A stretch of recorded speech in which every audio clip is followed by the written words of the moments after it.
আপনি 4 রাকাত ফরজ নামাজ পড়তে চান কিন্তু সঠিকভাবে জানেন না? চলুন একদম সহজভাবে শিখে নেই। প্রথমে আপনি সহিভাবে অজু করে কিবলামুখী হয়ে নামাজের পাটিতে দাঁড়ালেন। তারপরে 4 রাকাত ফরজ নামাজ পড়িবার জন্য নিয়ত করলেন এবং আল্লাহু আকবার বলে তাকবীর দিলেন। তারপরে তাহারিমায় দাঁড়িয়ে সানা পড়লেন এবং বিসমিল্লাহির রহমানির রহিম বলে সূরা ফাতিহা ও একটি সূরা পড়লেন। এরপরে আপনি রুকুতে গেলেন। রুকুতে গিয়ে সুবহানা রব্বিয়াল আজিম 3 বার বললেন। তারপরে রুকু থেকে উঠলেন এবং সোজাভাবে দাঁড়িয়ে সামিআল্লাহু লিমান হামিদা রাব্বানা লাকাল হামদ বললেন। এরপরে আপনি সরাসরি মাটিতে সিজদায় গেলেন। দুটো সিজদার মাঝে বসে রব্বিক ফিরলি বললেন।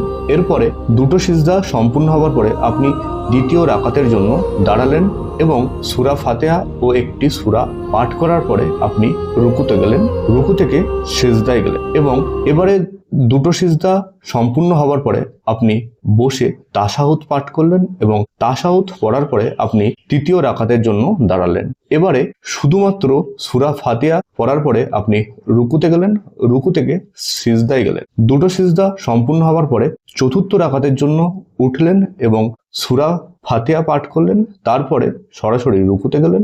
রুকু থেকে সিজদায় গেলেন। এবারে সিজদা সম্পূর্ণ হওয়ার পরে আপনি বসে তাশাহুদ পাঠ করলেন। তারপরে দরুদ শরীফ পড়লেন এবং দোয়া মাসুরা পড়লেন।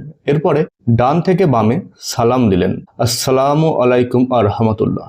এই তো আপনার 4 রাকাত ফরজ নামাজ সম্পূর্ণ হলো। শুরু করুন, কারণ নামাজ শেখার সেরা উপায় নামাজেই দাঁড়ানো। ইনশাআল্লাহ।